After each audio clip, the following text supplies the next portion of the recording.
The Little Prince. Chapter 10. He found himself in the neighborhood of the asteroids 325, 326, 327, 328, 329, and 330. He began, therefore, by visiting them, in order to add to his knowledge. The first of them was inhabited by a king. Clad in royal purple and ermine, he was seated upon a throne which was at the same time both simple and majestic. "Ah, here is a subject!" exclaimed the king when he saw the little prince coming. And the little prince asked himself, how could he recognize me when he had never seen me before? He did not know how the world is simplified for kings. To them all men are subjects. "Approach, so that I may see you better," said the king, who felt consumingly proud of being at last a king over somebody. The little prince looked everywhere to find a place to sit down, but the entire planet was crammed and obstructed by the king's magnificent ermine robe. So he remained standing upright, and since he was tired, he yawned. "It is contrary to etiquette to yawn in the presence of a king," the monarch said to him. "I forbid you to do so." "I can't help it." "I can't stop myself," replied the little prince, thoroughly embarrassed. "I have come on a long journey, and I have had no sleep." "Ah, then," the king said, "I order you to yawn. It is years since I have seen anyone yawning. Yawns, to me, are objects of curiosity. Come now, yawn again. It is an order." "That frightens me. I cannot any more," murmured the little prince, now completely abashed. Hmm, replied the king. "Then I order you sometimes to yawn and sometimes to—" He spluttered a little and seemed vexed. For what the king fundamentally insisted upon was that his authority should be respected. He tolerated no disobedience. He was an absolute monarch. But because he was a very good man, he made his orders reasonable. "If I ordered a general," he would say, by way of example, "if I ordered a general to change himself into a seabird, and if the general did not obey me, that would not be the fault of the general. It would be my fault." "May I sit down?" came now a timid inquiry from the little prince. "I order you to do so," the king answered him, and majestically gathered in a fold of his ermine mantle. But the little prince was wondering. The planet was tiny. Over what could this king really rule? "Sire," he said to him, "I beg that you will excuse my asking you a question." "I order you to ask me a question," the king hastened to assure him.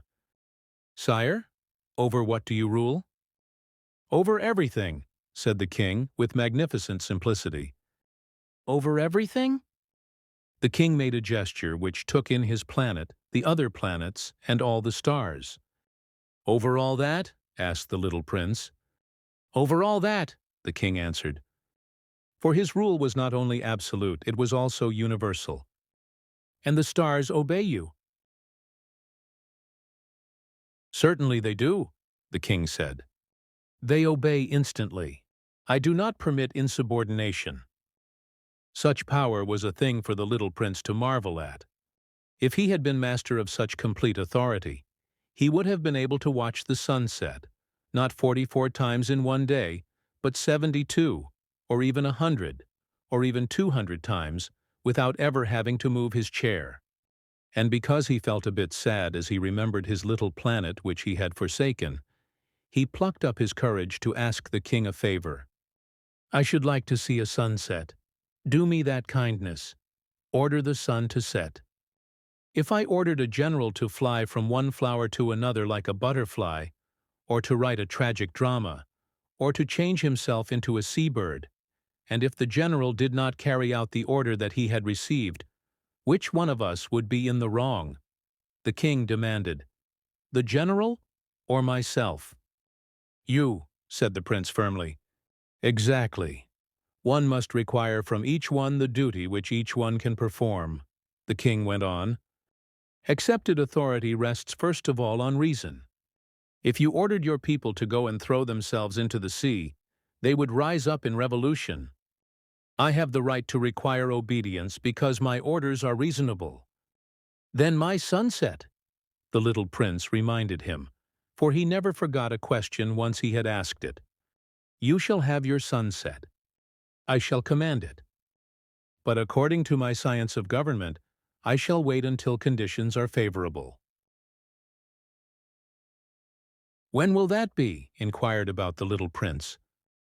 Hmm, replied the king, and before saying anything else he consulted a bulky almanac.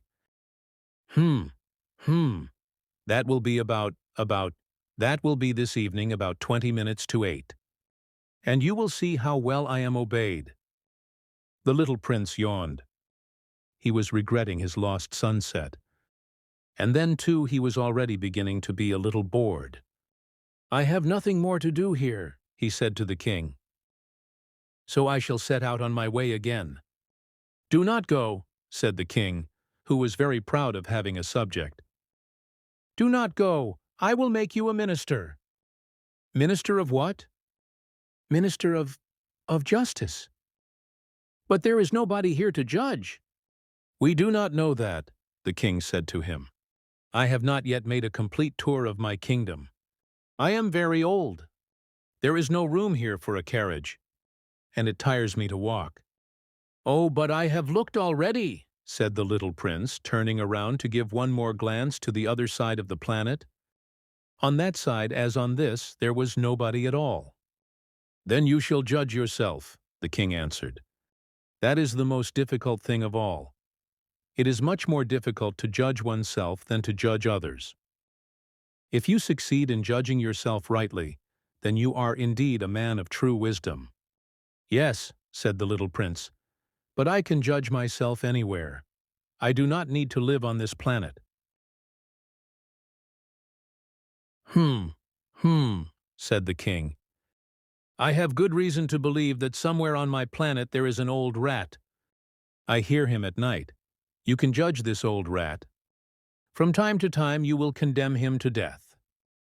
Thus his life will depend on your justice. But you will pardon him on each occasion, for he must be treated thriftily. He is the only one we have. I, replied the little prince, do not like to condemn anyone to death. And now I think I will go on my way. No, said the king. But the little prince, having now completed his preparations for departure, had no wish to grieve the old monarch. If your majesty wishes to be promptly obeyed, he said, he should be able to give me a reasonable order. He should be able, for example, to order me to be gone by the end of 1 minute. It seems to me that conditions are favorable. As the king made no answer, the little prince hesitated a moment. Then, with a sigh, he took his leave. I make you my ambassador, the king called out hastily. He had a magnificent air of authority.